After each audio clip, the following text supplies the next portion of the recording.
guys, so we're here for another after chapter discussion. I will be hosting with Edron today.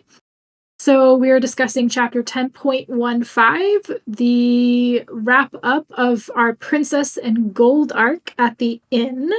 We'll start out with general impressions. So go ahead and either ping me or Edron in ACD Reactions channel while we go ahead and share our thoughts, while we're waiting for everyone to kind of gather theirs. So I think this was a really nice conclusion to the arc that we've had at the inn with Aaron away. It's really nice to see Leonette coming into her own. I was super excited to see Apista get an upgrade. It's been too long for our poor bee. She even ditched her prosthetics, which is awesome. That she's kind of got this other form that she can swap into and then swap back to, so she seems to be on the mend as well. So lots of cool little plot developments all throughout this chapter. I think the only sad thing to see was how Celis is kind of starting on what seems to be the next arc of her character, and we'll dig a little bit more into that when we get into specific questions. But Edron, did you have any general impressions you wanted to add? Oh, do I have? This was clearly 10 out of 10 chapter for me. I loved every second of it. From the start of Lynette and her boss energy running around, just getting shit done, recruiting. I've spoken a bit to Wiggles. He loved how she got Toby to work for the inn again, and I agree that was awesome. Clearly, we spoke about it in the last ACD talks about Elia, if she's getting a redemption arc or if she even needs a redemption arc. I specifically told that it would be such a pirate Amma thing if we saw her, the Goblin Kingslayer, fight together with goblins, and it's going to happen. I just knew it. And her whole scene meeting the chaos of the inn was just priceless. I love when new people meet the inn. It's just priceless. You get like overwhelmed at first. She goes upstairs, lies down for 20 minutes because it's a bit much, comes down and sees some of the most powerful people in Israel just casually sitting there. It was amazing. And that was just the first part of the chapter. The second part, I don't even know where to start. My goodness, the whole Lynette, we talked about that she got into her own a while ago, but I'm now still convinced that she is now Nightwing. She is not a Robin anymore. She has evolved. um, she handled a threat that Aaron would have needed to have gone full nuclear on in a completely different way, and she nailed it. She nailed everything about it. Her mother must be so proud of her, um, and to orchestrate everything, and she has come so far, and that's I love about progression. If you think about that snotty little princess, and now look at her making world affairs, just casually talking to world leaders, to the most powerful people on this planet. And yeah, I loved everything about this chapter.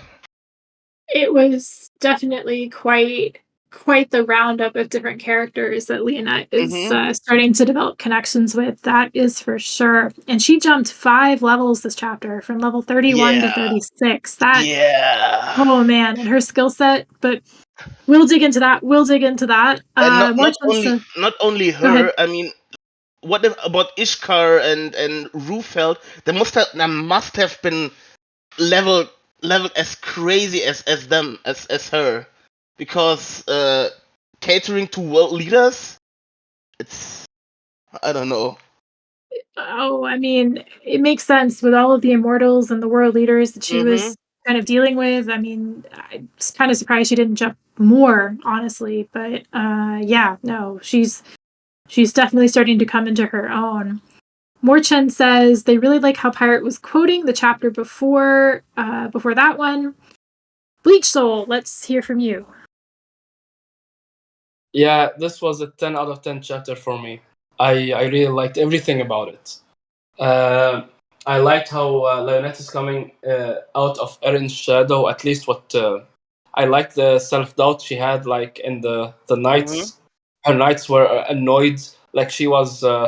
Hey, like get a grip! You're doing things that Erin could not do, like gambling, for instance. Erin wouldn't do that. She doesn't like gambling, and she's financing like all kind of projects. I also liked how she talked to this very like she sat with him. Hey, what do you need? Why do you need the wand? So he explained to her.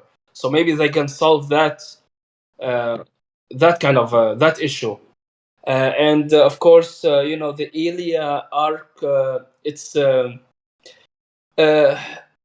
um, I like it. I like it. I think yeah, like with Elia's personality, it fits quite well that she didn't hate like the goblins, all of them, and it's a good step in her character development. Um, and what do I? Yeah, Apista's development is nice. I liked what she done with the mayor of Inversil. How Yeah. how she did to him, like that was legitimately funny, and and all the high rollers at the poker where Fetoheb says, "Hey, chump change for 100,000 gold pieces." Yeah, I thought it was lots of that, slice of life, bickering stuff, even though it was high stake and threatening. So it was all of these things combined. It was really such a enjoyable chapter. I also like that Celis is getting her own arc. I hope, at least, like she gonna get her character development and stuff. Yeah, she needs to get out of the score and maybe live a little and see more of the world. So maybe she will figure out what she wants to do, because the condition of her grandma were quite restrictive. So yeah, all in all, 10 out of 10 chapter. No complaints. You have a favorite part? Maybe something that stood out for you, Uh, or a moment. I I would say I don't know, but this very cracks me up. Rissy, the sock puppet. I don't know why, but it's like in most engagement, he has like this kind of sarcastic, uh, patronizing tone that actually cracks me up. I think he's really funny. My favorite probably part would be where that undead half elf. I forgot his name. He got like trumped by the contract. Uh, And a yeah, and Ilia's transformation and the goblin's forgiveness of her. I mean, I like that was such a pivotal moment because Oh goblins are yes. goblins, Mhm. and the past is the past. We can start anew. That's the probably that's why the goblins are probably some of the best species of adapting and moving forward, because they don't hold that much of a grudge and just move on. So yeah, I Yeah. like that.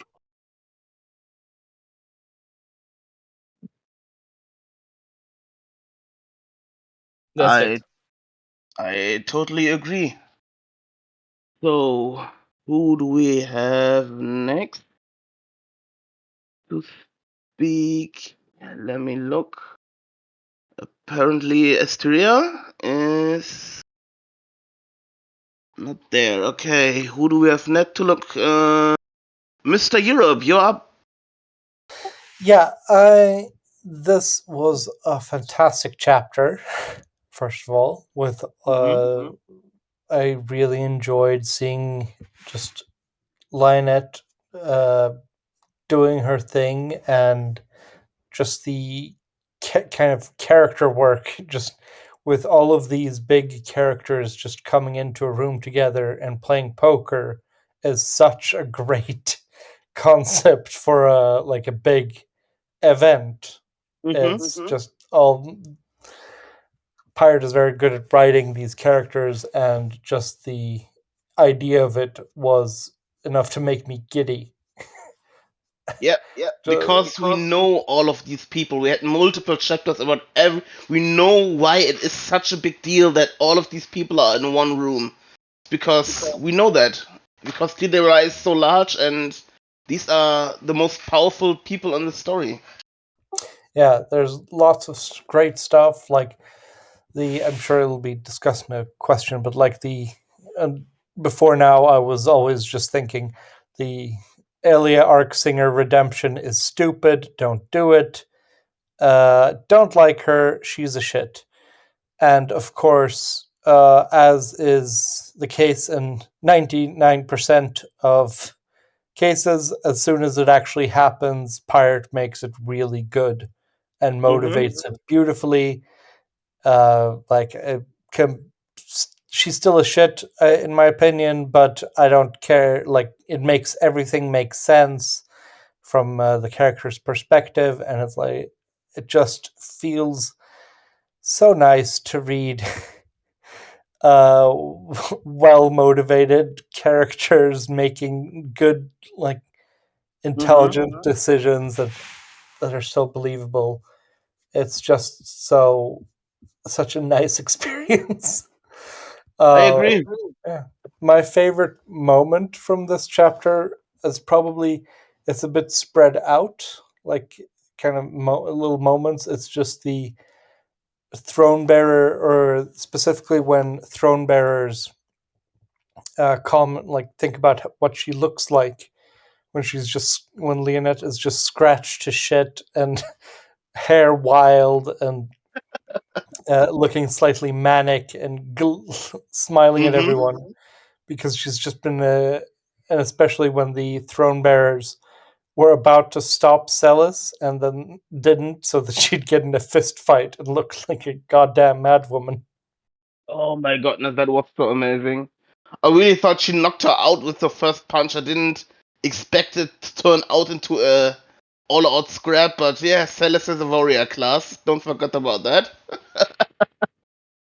And yeah, I can understand why this is also considered one of your, could be one of the best parts of this chapter. Yeah. I mean, there were a lot of amazing parts of the chapter. I agree. Alright, who's up next? Jotem? Excuse me if I read the name wrong. No, don't worry about it. Can you guys hear me? Yes. Okay. So I'm a quite new reader. So this is my first time here. I read like Nice. One Dragon last year. So I like binged a lot of chapter. And this chapter, like if I'm done reading 1014, I will not stop. I'm gonna read this chapter. This is like that chapter. Because it was a perfect build up. And we knew something's gonna go down next chapter. We wanted it. I literally started laughing like a madman when they like walked into the mayor office and they just start breaking the chair. I was like, they're gonna break the chair, and they did it. Like they did it multiple times. It was just cracking me up. I was like, like I remember like Aaron. This is like classic Aaron stuff. Like she literally learned from her, and she's very similar, but she has her own flair, her own way of doing things. I was actually proud of Leonard. Like this chapter, I was like, "You go, girl! Like you deserve it. Go for it." And I'm like really excited, like what's gonna happen in the future because she's going into the big things, and she's getting confidence to handle it, and she's getting level from it. Like level 5 levels when she's like 30 plus, it's fucking insane though. I agree. Like it is actually insane, man. Like she's getting the levels, and I believe for Elia, right? Like it was discussed in the past, like her shot was fluke because like Valen stopped when he was literally ready to kill her. Like when she when she pointed the arrow at her, like Wellen just took the arrow straight to the face, like he stopped. And I believe we have a build up for the elf lady, and Elia may get that quest though, eh? Like I was so excited when she got introduced back. I was like, she's literally in a similar situation as Lynette. Like she cannot ignore her. Like say whatever you want, but like it's the same situation where Lynette has to go do something because she was in a similar situation when she really like blew up all over the Liskor at the start of the series. She was literally dying there in the stone. Mm-hmm. Like I'm so I happy. I agree. It's such an errant thing to do to give her a second chance, and that's what she's getting. This is Erin is the witch of. She was the witch of second chances, yeah. and Lynette is continuing the tradition to pick up people down on their luck, to pick up strays, and making something out of them. Dude, like you can honestly see like how much Aaron like like her like behavior like worked on Leonard because she's like literally following the same direction. She was literally ready to blow up last chapter, so I'm really glad it happened. Yeah, that's all for me. Thank you. I think Mm-hmm. this is also slightly different, though, than Erin, because Erin does hold a grudge, and she's not as forgiving to those who wrong goblins or Yeah, ants, right, in particular. Whereas Leonette is kind of taking it one step further, right? She's not kind of applying this broad spectrum. She's applying this broad spectrum, whereas Erin is, I think, a little bit more limited in who she gives second chances to. I think Erin has definitely inspired Leonette, but I think what's really cool about this chapter is we're seeing Leonette as herself, right? yeah, There was a whole Yeah. point where last chapter in particular, Leonette was like, "Oh, I'm just doing what Erin does." But I think we as readers are starting to see this is Leonette. This is all her, and I think that's Mm-hmm. what's yeah. really cool about this chapter in I, particular. yeah, like you can see how Princess does things and how like an innkeeper does things. Like there was a clear difference. Like innkeeper doing like what's her name? Erin is innkeeper. She has like a distinct style, and like Lynette is a princess. Like that's her class, and she has also distinct style. I really liked it. Like how she approached stuff, similar way, but she has her own flair out of it. That's it. Thank you guys. You're welcome. All right.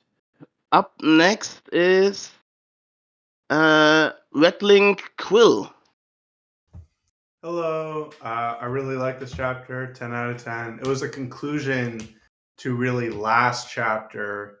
I watched a stream for it, and I didn't get to finish the chapter, but I saw like most of it during the stream. And it was definitely conceived as one piece where things are going poorly, and then she's making connections, and then she's finally solving the problems that she had over the whole arc. I really liked the way that they dealt with the undead T guy.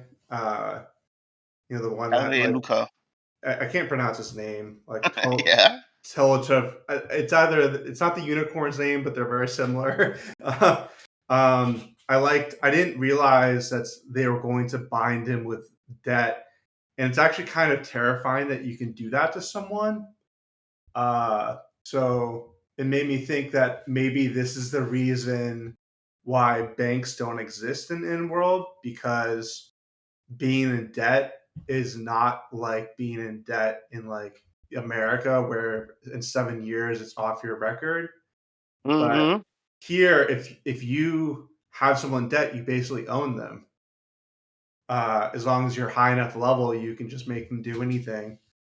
So I had wondered why there weren't banks before, but since Nervia made the contract stuff, being in debt is too terrifying for anyone. Um, Yeah, we saw what contracts can do with the silver swords. I That was a think taste of what contracts could do, and now we're seeing it again. They can hold an level 70 threat, even though it almost killed the poor queen, probably.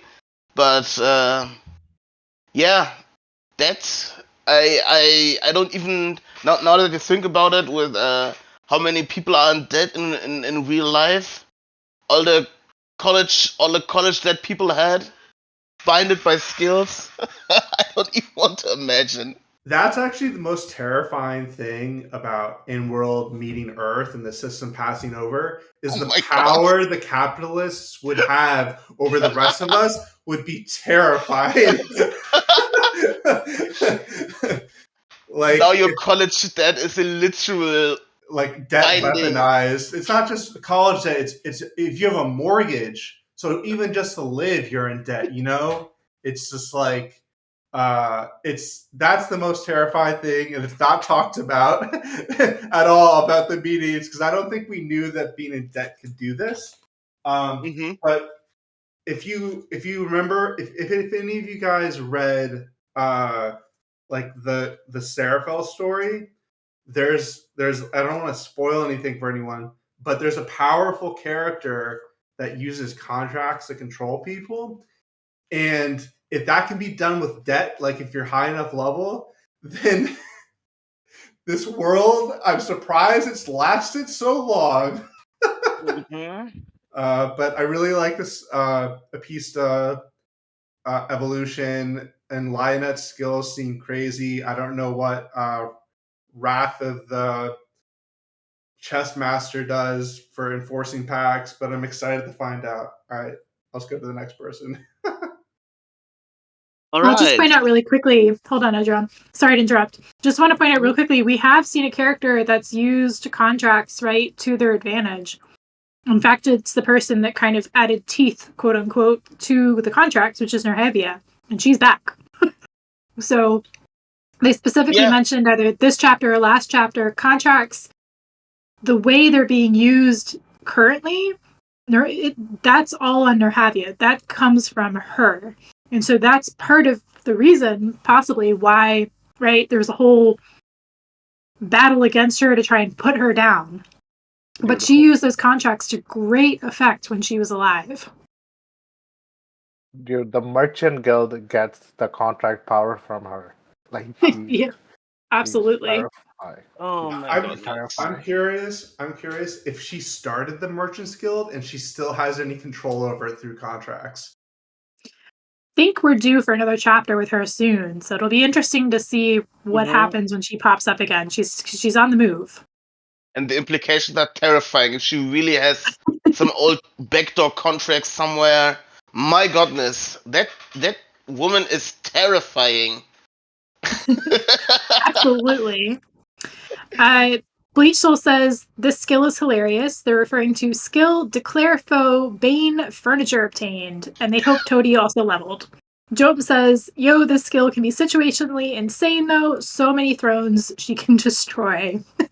And that's actually kind of interesting because thrones are usually considered a symbol or a seat of power for a lot of rulers.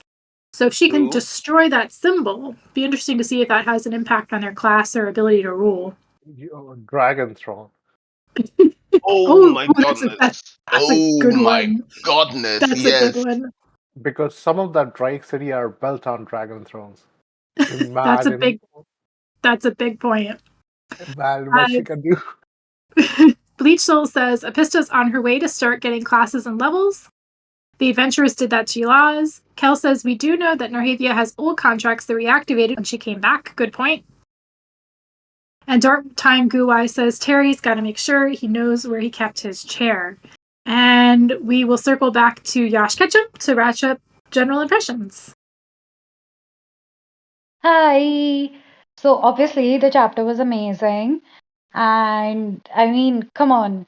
I predicted, okay, you guys, I don't know if you remember, but during the last after chapter discussion, I had pointed out that we're gonna see Ilya.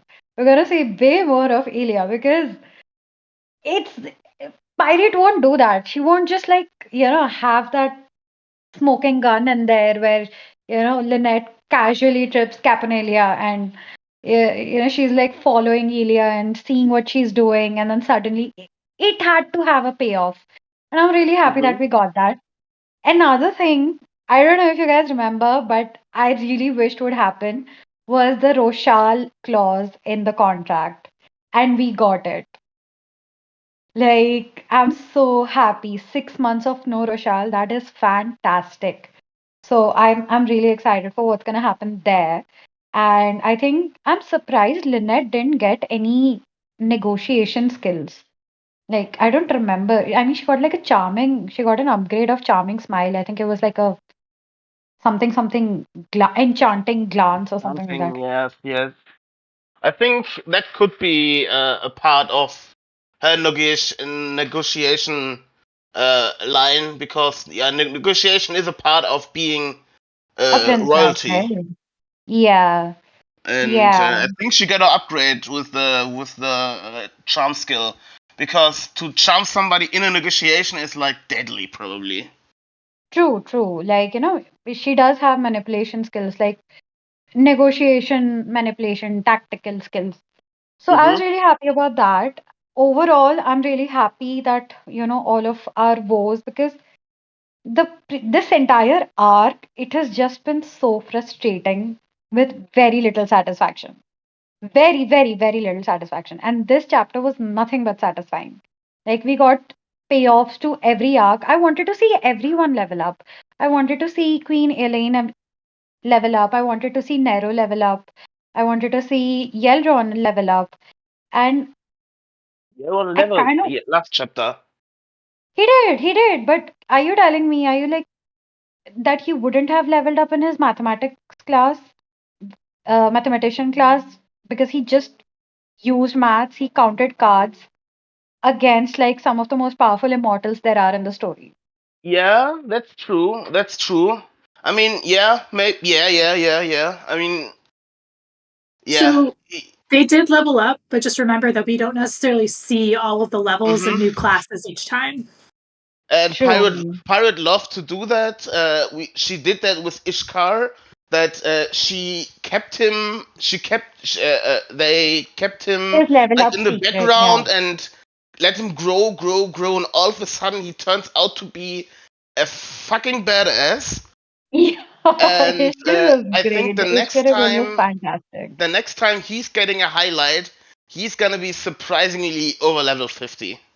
The next time True. we're gonna see him, he has to be pushing the 50s, and Absolutely. I he is a think named because of ranked the server. clientele, yeah, because of the clientele of the inn, I was Mm-hmm. surprised that, given all these immortals that there are, Teriak, Taltaveron, I don't know if Tolveluca is going to come back. I have a feeling that Tolveluca is going to come back, but as a visitor, he might not come with bad intentions, but try to sort of, trick Lynette. Maybe try to erase some of that debt he's under. And yeah, of course, like the power of contracts. I mean, who saw that coming? I guess all of us saw that coming, but that was fantastic. Mm-hmm. And overall, the theme of this chapter, in my opinion, is satisfaction. Lynette got satisfaction, we got satisfaction. So I'm very, very happy. And I'll Yep. be very interested. Also, I wish Pirate had elaborated on this a little more. What Lynette has done basically is diversify her investments. She has some long term investments, she has some short term investments. She's, she has a pretty decent portfolio right now. And even if she stops like the money mint, she has enough income resources, like enough sources of passive income that can keep the inn afloat even if she completely stops the inn. That's So true. yeah, She that's spread it something all over I'm the really world. happy. Exactly. Exactly. It's a really, really diverse portfolio that the inn has. So as an investment, you know what? I'm how like the inn already has a resident alchemist. I would not be surprised if Lynette starts banking services Hmm. with Yelroan as the, head accountant. It would be such an amazing twist. That's true. But That could be an interesting idea. exactly, they already have a chemist. They have mechanics going on. They had solar cycles, which was basically mechanics, and now it's going forward. Now they have, mechanics and engineering. Now they're gonna have banking, which would be really, really cool. I have a feeling we're going to see a lot of, kind of coding artificial intelligence also coming out, which is going to be really great. So we're going to see the inn as like a hub of innovation soon, before Erin comes back. Many interesting things are about to come. That's true. Yeah. But that's overall impression. I'm very satisfied. I'm very happy with this chapter. And I hope Pirate has enough of a backlog because I want this quality of chapters to remain for like a good while. All Yeah, that's all right. right. Are there still some comments to read out, Asteria? Okay. Yeah. There are a couple last comments. So Reddit Quill says they thought Leonette seeing the named drink with a giant fly was foreshadowing to what she will get with a pista. Also, enemies having different forms by Teriok and the unicorn. So, and also our pufferfish, Tolv. So yeah, it's always interesting to see how Pirate drops little hints about what, might be showing up later. And then when you kind of go back and think about it, you start putting together all the little nice touches and foreshadowing. I really like that about the Wandering Inn. Kel makes the point that the Rochelle stuff is going to be highly dependent on the exact wording used. A quote from the text: 6 months and no slaver of Rochelle shall be offered sanctuary in their lands. Offered sanctuary does not mean that they're banned. So, yeah, phrasing, devil in the details, as they like to say. We'll have to see how that comes back to potentially be positive or negative for Leonette. Redding Quill says it's by sea travel as well. Kel says maybe, maybe not. That was their first offer with a month. Then Leon asked for 6 months, and the response was the 6 months with no sanctuary. Reddit Quill believes that it would have been noted if it was changed. Leechel says they're really surprised that the Empire Sands will not have any trade for Rochelle, which is showing Rochelle's isolation at the moment. Empire Sands was super desperate. I don't think we really know quite why they were so desperate to make a deal. I don't think they were out of gold. I mean, we saw them spend quite a bit on the helm, which, why didn't they offer the helm as like a trade item? They know it's important to Drakes. They know it's important to Leonette or the inn potentially. I really hope that helm comes back into play soon, but there's definitely some questions as to why the Empire Sands was so desperate to get that connection with Leonette that I think we'll have to see how that plays out in future chapters. Any last thoughts before we jump into specific questions, Edron? Nope. We can jump into the questions. And now that you mentioned the helm, yeah, I think the whole heirlooms plotline is, maybe Celis will go after them herself now that she left Liscor. But the whole plotline was kinda put aside for now, and let's see what comes out of that. Yeah. It's still. So you want to read off the first discussion question? I haven't picked one yet. If you have one, you can pick it. You can take it. I will get the next one because I haven't picked a question yet. Well, we're jumping straight into Leonette's diplomacy style. So it has become so named the chair diplomacy. What are your thoughts about how she's dealing with others? Bleach Soul, up first. Yeah, I really liked her vendetta against these chairs that they try to set her in, because I mean, that Mare has learned from Magnolia that to make your opponents unbalanced and as painful as possible to negotiate best deal, so you have to give them some crap chair that gives them bottom ache. So I'm glad. Actually, it was funny how they the knights went berserk and destroyed the chair. I mean, it's nice that at least she's talking now to them from a position of power, instead of her asking for power. Like, instead of being diminutive and has less power, she has actually more power than them now, and she can dictate the terms And also the same thing with regard to Merchant's Guild. I'm not sure if she solved maybe Elaz's issue. I'm not sure what happened there, but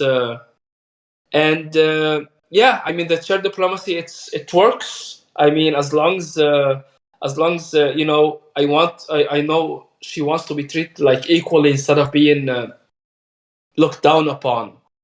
That's why she has her own chair now, walking around. I think it's funny. Yeah, that's it. No, thank you for Yeah. your insights. Go ahead, Edron. You were saying? Negotiation styles. I mean, it stopped, but Aaron's negotiation style and go-to move was flipping tables back then. And Lionette has something with Aaron was a table girl. Lionette is definitely a chair girl. That's a She'll trait. explode them with her very aura and presence eventually. Yes. And now she can summon her own throne or her own chair. I can't.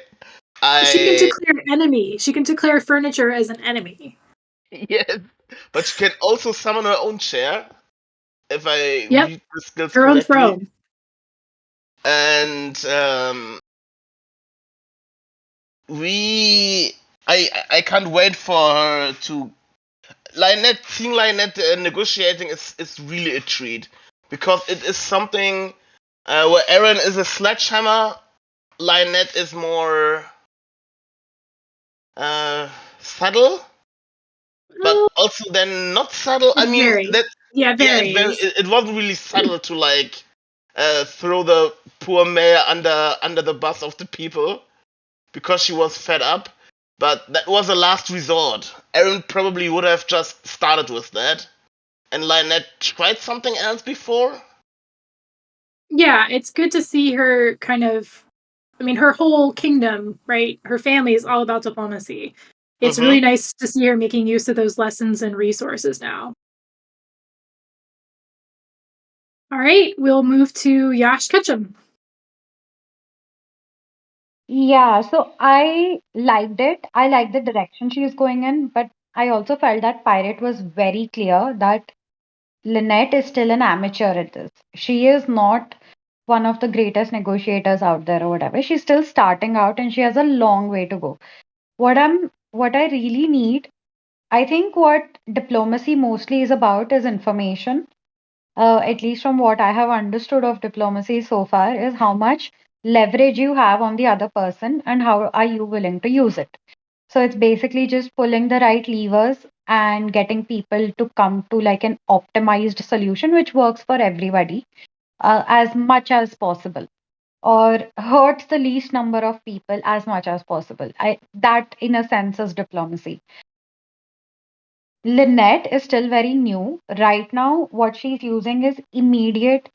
She's not offering, how could you say? She's not putting pressure, or she's not, leveraging the pain points of her opponents. She is throwing money at it, which is like a very basic way of diplomacy. The only pressure points that we actually saw her like, pushing was maybe the mayor, but everything else, it was mostly money and very obvious. See, that's the thing. It's very obvious diplomacy, right? It's nothing very nuanced, or it's nothing out of the blue that she's doing here because she lacks information. And I really appreciated this her getting resources in terms of info.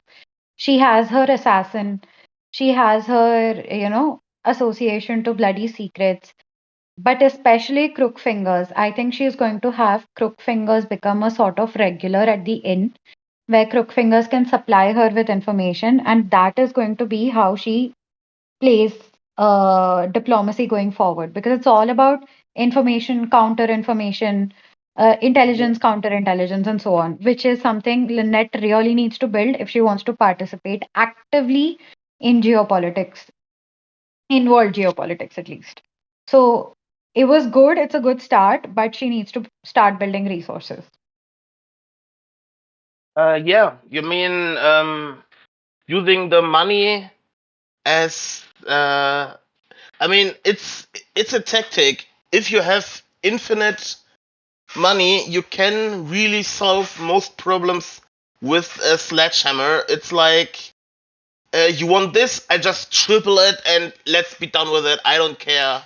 Have at it. And that's how she solved many problems in this arc. And um, I'm excited to see when money is not the answer to everything, what she can do in negotiations.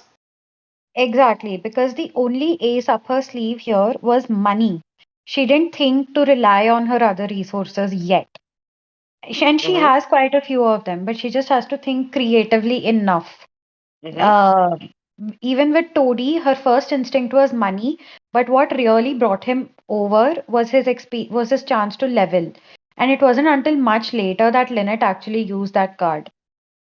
So her instincts are still to rely on her greatest resource, which may or may not help her in the future. Well, remember, this whole chapter was about how to spend the money, and what she was finding was the money didn't get her all the way. Like you guys kind of pointed out with Toady, with a couple of the other people, even with the half elf, Yeah. yeah, Elia. So she is running into a point where money's not going to work in every situation, and I'm too also excited to see how she's going to deal with that, because they're not going to be able to produce infinite gold forever. They're going to switch over to other items. So it'll be interesting to see how she develops on that front for sure. Yeah, and like diplomacy, one of the biggest. See, uh, I think I would have been really satisfied with her diplomacy had she been able to get the original land that Rare Guest had, because that was one of the greatest diplomatic failures we have seen from Lynette so far. Um it just so conveniently happened that Rare Guest was okay building their village elsewhere. But had that not been the option, this would have jeopardized a lot of lives. So Lynette has to learn how to maneuver these. It's going to be a slow process, but I'm excited for how it plays out. I'm kind of happy that Absolutely. I'm kind of happy that the village is now built right next to the inn. To be honest, Well, it it's works out nicely because yeah. like the inn is so far from the city at this point that they're kind of becoming their own little offshoot, right? Which is what the inn was originally, right? It was its own little village, and then everybody died from some disease or plague or something. And now we're right actually back where we started at the very start of the volume one, right? The inn is back far away, developing its own little area outside the bounds of the city, which is pretty cool. Ready, Quill. Why don't you wrap us up on this question? So And then Eduron, you can post yours. All right. yeah, I looked exactly what skill she got. She got some bounce spell, summon the throne, and declare foe bane of furniture. So here's what I'm picturing. She doesn't just stick with this chair she bought on a whim. She pays money to get a giant enchanted throne. Like she could summon at any point. It could be used in battle. It could be used in negotiation. It gives her automatic high ground. And then she uses Bane like furniture, and one of her throne bearers uses a gust spell or like a bound breeze spell, and their throne or chair disintegrates. That's what I'm just picturing for like the ultimate power move. It's now possible. So I just wanted to point that out. So what you're saying is that if Leonette is ever going to battle or fleeing battle, she can just summon the largest chair ever and watch it go splat on her enemies potentially. Not just splat, but like it has spells on it. It has spelled skill gems on it. It floats so it can fly away. Once you can summon something wherever you are, you automatically have the home ground advantage. So This is like the flying submarine or boat or whatever it was that like smashed Floss, but like 100 times better. I love that you thought of this, and I well, really, really It's hope this true. goes down. like in Beneath the Dragon Eye Moons, the main character just created like a spaceship that's also equipment because it has built-in chair. I'm just thinking Lionel could do something crazy like that as well. it was to benefit armor skills, but in this point, you could just make the throne like an enclosed space. Like some of the throne, it might be multiple thrones you've got for different occasions. A lot can be done here. I love it. I love your creativity with this. This is awesome, and I Mhm. totally hope this goes Dimension down. magic on the throne, especially if it's connected to the inn, it's bound to have dimension magic on it. And she can start teleporting. Or she she gets the eternal throne. She just summons the entire space. All right. We got to move on. We got to move on, guys. But I love it. I absolutely love it. Dark Time I Blue Eyes agree.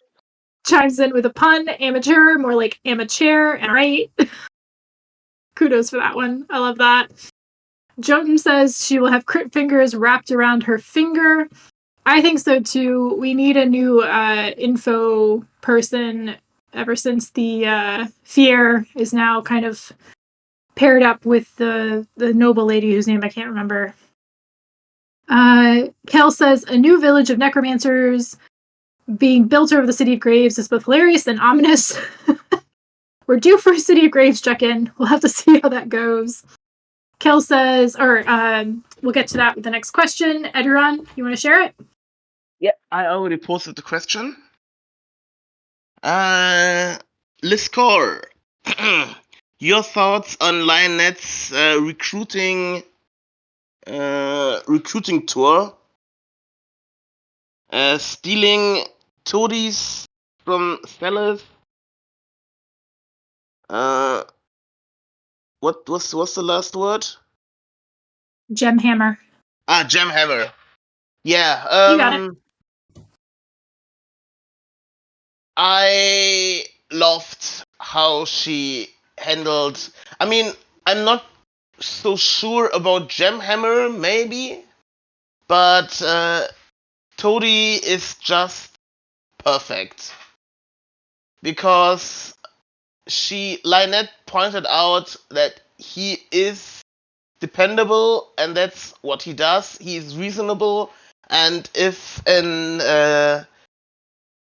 end game level threat arrives, he's gonna be the first one to piss off, but take care of of the kids and of other people, and that's what Toby probably does because he still is a gold rank, and we saw the difference between gold ranks and silver ranks. That if a threat arrives, they step up, and Toby's way to step up is to get people out of danger. Probably. He's somebody who is good at running away if it's too tough. And I love that she thought about how do I keep my kids safe? I get the expert in getting away when shit goes down. And yeah, that's just Toby in a nutshell. I posted this question because maybe I wanted to ask and wanted to see how else you want her to recruit. Because remember, Magnolia told Erin and an extension also Lionette that she needs to acquire even more talent. That Magnolia saw in advance that getting Yalron was a masterpiece. A masterpiece, and we saw that he is like more than carried his weight already. Now getting a named rank archer, I mean, to be named rank, there were just bystanders at that scene. But I want to know from you guys, who else do you want her to recruit? Or maybe get for the inn?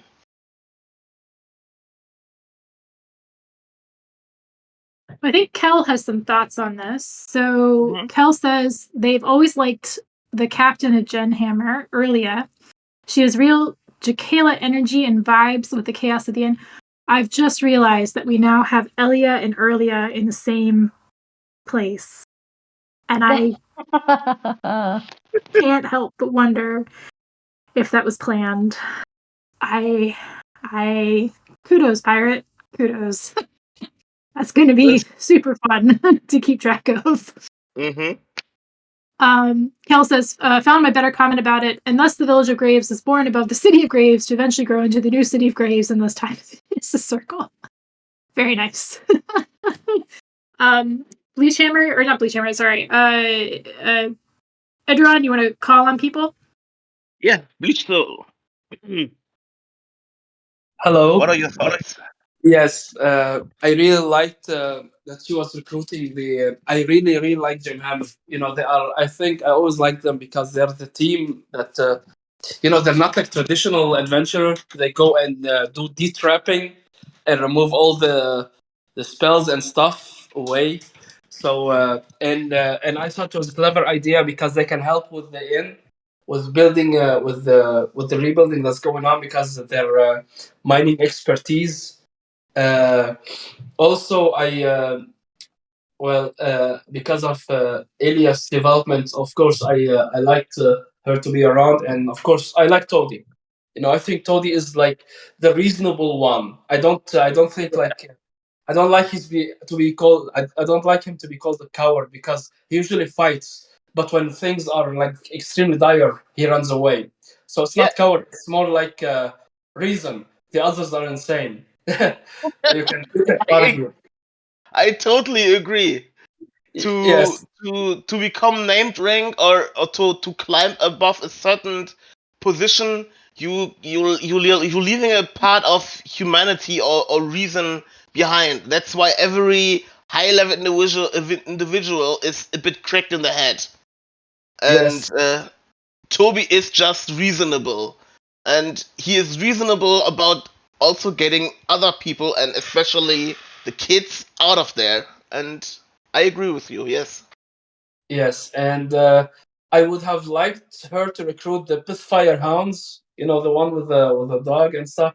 So Mm-hmm. because I don't know, I liked them when they were with Ryoka, and I thought it was like unique because they have like like Beastmaster and stuff with them, so they can do different things. But Mm-hmm. otherwise, the Vampire Assassin, it was a good addition, especially with Kolfar around. Uh, yes, so I thought the recruitment went really great. Now all they need is Tessa back. Oh yeah. But I'm And wondering what the connection is there with the assassin and Kolfa. Do they know each other? I don't believe they have met before, but because they both recognize each other as vampires, so Mm-hmm. she went there and she put her hand in her yeah she came and Matched said them hello up. and stuff because she knew him. I mean, like she knew Yeah. he's a vampire. I don't think they personally know each other. Probably, I don't know. Yeah, it would be a bit racist to assume every vampire knows each other. Well, I'm not sure. Maybe it's because they are so few. Maybe they do, but who knows? Like Yeah. maybe they do, but they do in different circles. I mean, he was like an assassin, and he's doing all kind of assassin stuff. But who Mm-hmm. knows? Maybe he went there to visit. So, but yeah, I like that. The vampire plot is coming up like soon, or not soon, but it's coming up because they're still raiding and burning stuff. Uh, so let's see how that will be dealt with probably. So Mm-hmm. yeah, I think the recruitment, the different recruits are getting along very well. Yes, so I like it. All right. Before we read out some comments, maybe Yesh Ketchum, So you I'll keep this pinged. very brief. I liked all the new additions. I'm very happy that the Pitfire Hounds did not join because they have dogs, and I swear to God, if Pirate kills another dog or dog-like animal, I will stop reading. And now I Oh. know that I've said it, she's gonna do it. Because when the oh God, Red Scar's Khan Wolf. Oh no, I forgot his name. Oh, I forgot his name. How could I Yeah, forget his name? yeah, I remember. But you remember, right? So when Red Scar's Cornwolf died, I was so sad. My goodness. And like luckily we don't see like a lot of animal deaths. She did very good by not letting C die. With the mage runner, like the other dude died and the animal survived, and I was very happy. But um, yeah, like I don't like animals dying in the story, and I don't want the Pithfire hounds anywhere near the inn because I know their pets will die, and that is something I'm not willing to accept. So stay away from the Pithfire hounds, pirate, but everyone You else is kosher. you have other people you think could be interesting to hire for the inn? What I'm really excited about is a golem. I know for a fact that they're gonna have a golem in here soon. And I don't know why, but I get a feeling. It's just a feeling, guys. I'm not sure if it'll actually happen. But maybe by the end, Thunderfur. Yes, Thunderfur. Thank you, Ken. But I have a feeling that we're gonna see Cognita join them soon. What? Oh, what? Yes. I know she's in Chandra right now, but I have a feeling that she's gonna come across the Horns of Hammerad, and she's with, who is she with right now? Do we know where Cognita is right now? They're on a vacation? I'm not really sure. Yo, she's literally growing yellows. Yeah. No, She's doing no, Alice, right? she is literally acting like a maid to one of the merchants. And now she might end up finding herself in the Empire of Sands. She might Ah, end up on a ship to the inn, and we might see her in the inn very soon. And maybe. she I think might get a clue about Neravia, and I think Cognita is going to be very important in the Neravia arc. I think So she's going to be joining the inn very soon. okay. Go. Okay, Uh, okay. Let's. It's an interesting point. Let's leave it at that. Yeah. Comments. Uh, could you read some comments maybe before we get the next person, studio? Or we are gonna get the next person. No, Red no, and it's Quill. okay. Oh, all right. Sorry, Redding. You'll have to wait for a second. Dartime Guwise says better she recruit earlier than later. Kel says they just want them to get Tessa back and finally help her. Also get Niran already. Rufelt can turn him into a decent bartender, and his protector class would be amazing for the inn. Morchin says the old blood drakes from Palace and Zervera should be recruited. Leech Soul says they think Leonette hinted about hiring Elosaith, the Necro village head. And Dartime Guai says they think Pagnita will be using the voucher she got from the pot. Not sure about that reference, but fair enough. Cognita might be a bit of a stretch. I think she's more interested in what the horns are doing, but she did make a point of wanting to stop by the inn on her travels. We'll have to see where that goes. It has been too long since we had a Cognita check-in. I am hoping that we see her again soon. Right. Red and Quill. Okay, so as to who I want to see Lionette recruit, she should at least get Belgrade to give his fortification strategist opinion because he helped conceive of um the first like hallway, the trap hallway, and Mm-hmm. now he's leveled up after the war with the southern cities, and I think he's gotten the class up. He could definitely give some better advice, like how the vampire Vanta Ash was giving for like those little tabs that you pull out the window to prevent the window from going up. And I think Belgrade could offer really good strategist advice. I wanted them to get a strategist to come in, but I think he's the best and closest one that they could get more easily because it seems like they're building this thing really fast. Um, as to what I thought about her recruiting tour, she should just keep on spending money on it, buy people with good dispositions and get them to come look at it. I think what we like what we need is someone that could also provide utility to what Lionette's doing. So it's not just like, oh, they're adventurers that are just sitting here waiting for a fight. They also have some utility, like how Yelroan is going to be teaching math at the school, and the assassin is giving advice on security for keeping spies out. I think whoever she gets should also have that added utility of improving the inn or its functions in some way. So that's what I think.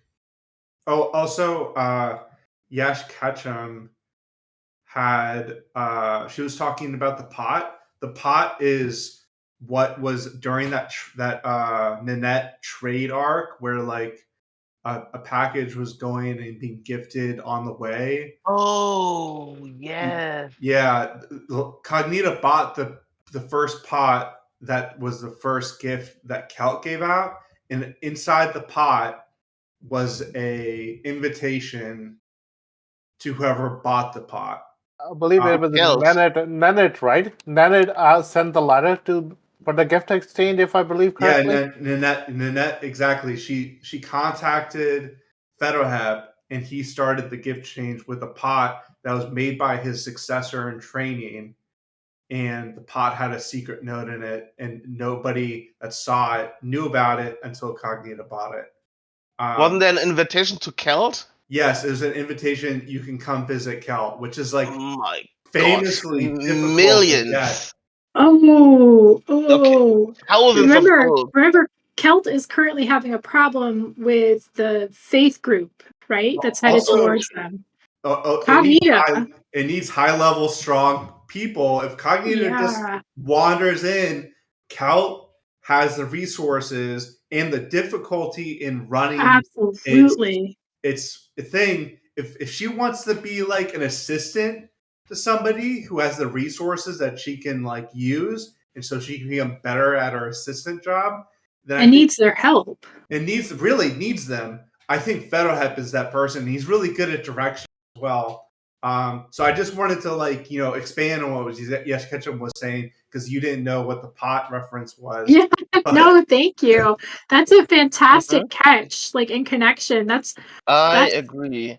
I would be surprised if Pirate doesn't play that out. Really nice connection there. yeah, I'm really hoping to see that play out. That's very, very yeah, cool. that's the step she was saying of Cognita going to the inn. So who's in contact with the inn all times? It's the wandering inn. So if there was a B from A to C of Cognita being A and the C being wandering in, it would definitely be Kel, and it seems like she's already going there. So it's not so far fetched. Nice But catch. Well, yep, Cognita is but like a force of nature, though. Like she's one of the strongest being, though. Do you guys think that? She's very strong. Like she's super strong as a person, though. yeah, I think that's the point. She's so powerful that Faith wouldn't be able to touch her, uh, and she's a good assistant, so she could be useful at Cal, which she already seems to be going towards. And if she decides to come to the inn, there's Teriarch there, and I think something's gonna happen between her, Teriarch, and Eldwin, and it's gonna be very spicy and interesting. Oh, that would be a reunion. My goodness. Yeah, and the Um, thing. Okay, go for it. Go for it. Sorry, no, I please. just wanted to wrap this up, but maybe one last comment before we go to reading out some expressions. What do you wanted to say? I think it's something really big need to happen for Cognita to like come in and be at the end, though. Like when she will be here, I think somebody really big should be going down. Like Well, Yeah. either something big will be going down or something big will happen after she arrives. yeah, Definitely one of the other, for sure. All right, so one. we're going to move on to the next question. Unless you Mhm. wanted to wrap up any thoughts, Mafia Hamster, on Nope. this. We can All go right. on. Next question. So the poker game night. There were so many different aspects of this chapter, but this was a really, really big one. How did you guys like the introduction of the parts of the new inn, right? When Rissaviri and Pufferfish were entering the inn and walking down the long hallways. What were your thoughts about the game, the table banter, how Leonette was tricking Tolve and contract magic? And do you guys think there's going to be a regular casino night now? We know that Leonette was taking a sort of play out of her ancestor's handbook, right? The chorus reminded Leonette, like, hey, your ancestor was known as the diplomacy queen. She kind of had the reputation of being a barbarian, but the only thing she didn't really get along with were Creelers. Everybody else liked her.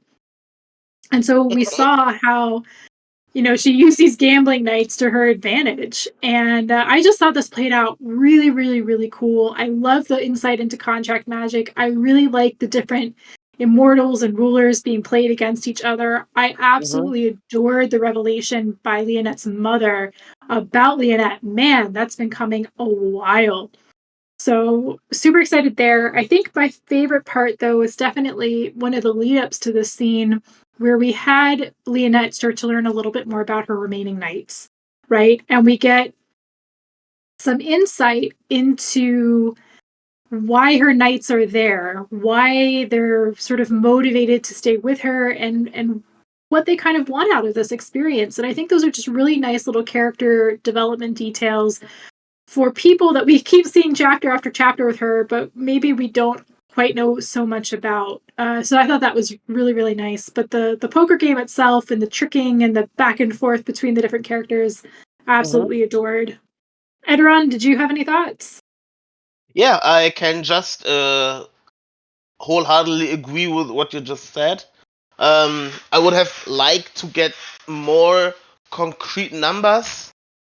I mean, we are talking about millions and millions of gold who just flow.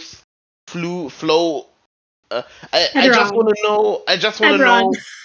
Just Yes. think about what you just said, though. you just said numbers and the Wandering Inn. Yeah. All right. Yeah.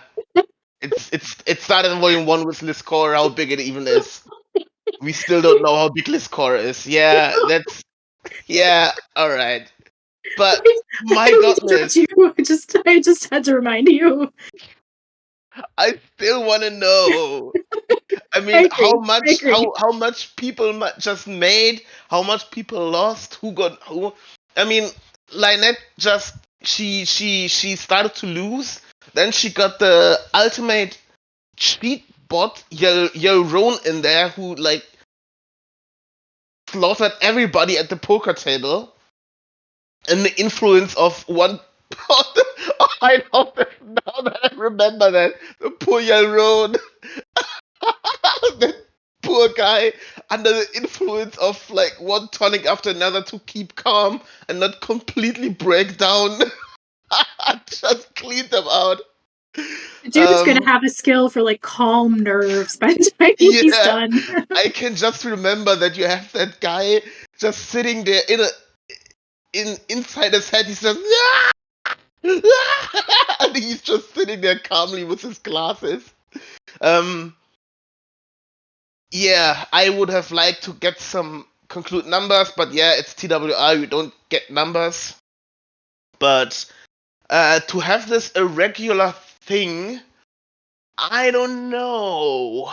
That was kinda a special thing to have that regular, maybe. I mean, it depends how Pirate spins it. I mean, it would be awesome to have like all these powerful people like meet regularly, just chatting and gambling away fortunes for their nations, and maybe even some favors at some point, and have the inn as the crux for that. That would be kind of awesome, but it also maybe would cheapen the moment we had right now. But we will have to see how Pirate handles it. Absolutely. We'll definitely have to see how it plays out, but it's I could see it becoming not necessarily like a weekly thing, but just like Jacana is kind of leading this, judging group, or a group of rulers that kind of meet and help judge different events that people bring them. Mm-hmm.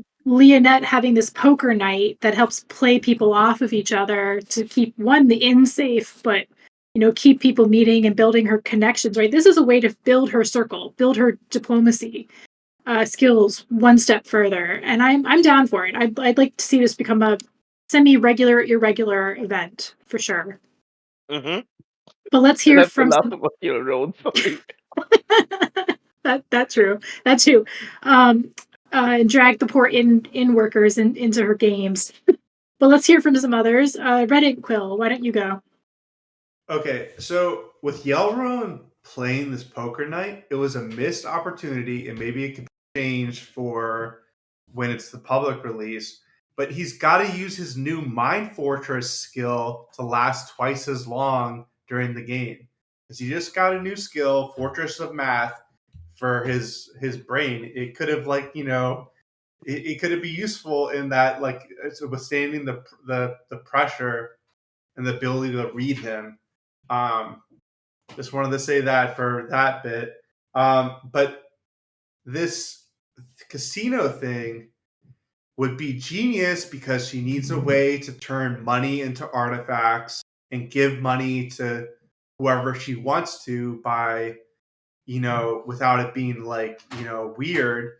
All she has to do is just change the odds for the people she wants to give money to and make the house win when it's going against people she dislikes. And she doesn't even need to get their money. Getting them in debt would let her practice controlling people with, Mm-hmm. the debt thing. So she has a nobility high stakes game to get all the nobles in her debt when they can't pay their bills anymore. If you could control a level 80 person, strength wise, which is what Tolva can do during Tolvateron or whatever his name is, during the solstice, he soloed one of the Hag Queens, which Aaron said that's a level 80 threat Mm-hmm. or something like that. So I think it's kind of crazy. I think the casino is definitely going to happen. Small stakes for the people she likes, and high stakes for the people she dislikes. And then also, she has a skill for enforcing debts, the Chess Master's Wrath, and she Mm-hmm. has the Gambler's Dice title skill, which, what does that mean? Probably just changing odds in her favor, I'm guessing. So I think she needs this casino to launder the money and get it to be legit or whatever, and also to get artifacts from people because people don't hold wealth, don't hold gold because then it could be sent with skills. They hold things like art Mm-hmm. and artifacts. So for not just for the leverage of debt, she needs it to get people in the inn that are powerful and then get to control them, uh, and also getting the artifacts. So that's what I think about it. Yeah. Um. Interesting point with the regular thing, because at some point the real currency between powerful people is not money, it's favors. It always has been favors. That's the true value of these connections. And about Yelroan and his mind fortress, uh, it was a good point, but I don't think it helped. It maybe helps him with like crunching numbers to get it calm, because what he had to face there wasn't really something about math, but like social pressure and like probably a bunch of auras pressing down on that poor guy. I thought it was to protect his mind for when his mind was being read. So that's what I thought about it, because everyone's trying to read his mind, reading Hmm. numbers from his mind. So I thought it was like a mind protection skill. But I think it's just related to mathematics, where his Yeah. formulas and his Like it's almost it like, encrypts his thoughts or something. yeah, like a firewall. I don't think it's particularly like a calming thing or a fortitude thing. I think it's a firewall so that his formulae and his numbers and some, they stay secure. Well, couldn't it also be like encrypting his expression or something? So it can't be read. Probably. Because that could have been useful during this poker game. I'm just saying, skill maybe wasn't thought of, but But given that it's very specific to mathematics, again, yeah, like I don't think it would have, it would have helped here very much. Uh, Also, when I first read it, I thought it had to do with like big numbers because when the skill came out, it had a lot to do with like, concepts like infinity, variables, uncertainty, and so on. So I thought a lot of people can't focus, or can't visualize it. And they don't understand those concepts. I always thought fortress of mathematics is so that he can understand complex concepts like, complex numbers Interesting. and so on, irrationals and Yeah. so on. Yeah. Interesting. All right. Who is up next? Bleach Soul. Yeah. Um, I think the game was. I mean, it was very nice to have like some kind of a slice of life in a threatening situation. Uh, Mhm. yeah, I did like it. I wanted to see maybe more about the trickery and the cheating that's going around. It will be hilarious. Let everybody expose everybody about cheating and try to outsmart each other and try to, like, like figure out how to cheat Mhm. without getting caught and stuff. So I thought, hey, it would have been maybe fun if we had like 3-4 pages about everybody's trying to cheat and getting caught. I thought Yellow One's card counting tricks. I mean, he earned lots of gold with that. So yeah, and they all accused him of cheating without any evidence. So it was funny. TWI Yeah, turning in TWI turning into no game no life. I'm telling you. yeah. I mean, yeah, it was really something good. I mean, the game and stuff. Uh, I gotta say, like, also, how I thought like Teletarian, he can't gamble for crap. So I thought it was funny. He just get drunk and make Teriarch pay the pay with the gold. So he's just a mooching off Teriarchs. So it was funny. So And not yeah, I mean, small amounts. Millions, 2 million at a time. Come, give me 20 more. yeah, I mean, it's nothing to Teriarch. I mean, he's a hoarder. So That's true. yeah. Uh, what I thought was interesting that Fetoheb was transferred to the children's table because he was so old, beating everybody. He doesn't care about the money, so he's making him insecure. I thought it was funny. So yeah, I really like that. I really like this kind of I mean setting. It was like high stakes, but Mhm. still funny, engaging, Mhm. and it was just slice of life wandering in essentially. Yeah, so I so agree. yeah, I really did dig it. I thought it reminds me a lot of about the cook-off between Gary and what's her name, yeah, Uh, like the puffy yeah, head goblin. yes, Yeah. yes, Pebble Snatch. Pebble Yes. snatch. So Pebble yeah, snatch. it reminds me of that, like competition without your life. In this case, yeah, the life or the stake, but still, like competition where there is like people making fun of each other and stuff. It's fun. I hope they make a dance off soon or something. That will be fun.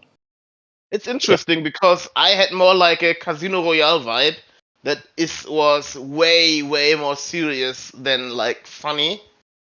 But it's interesting to have this opposite to how two people read stories differently or situations.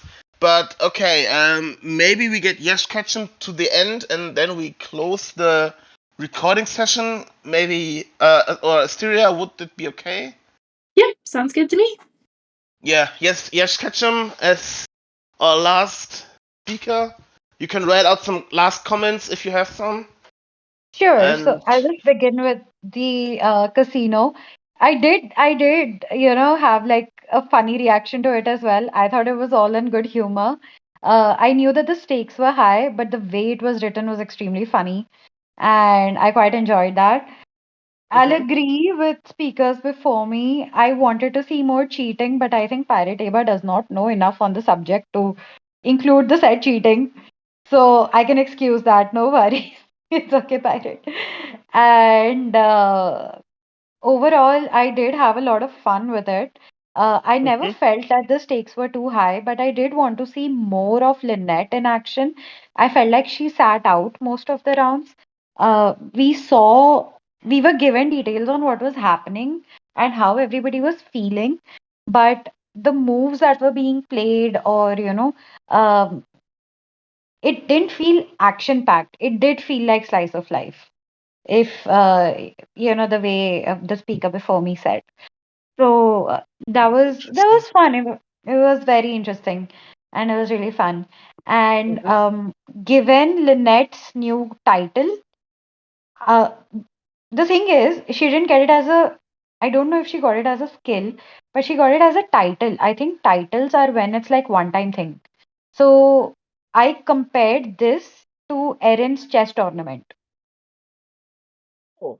Like, Mhm. A I master felt of like, scales.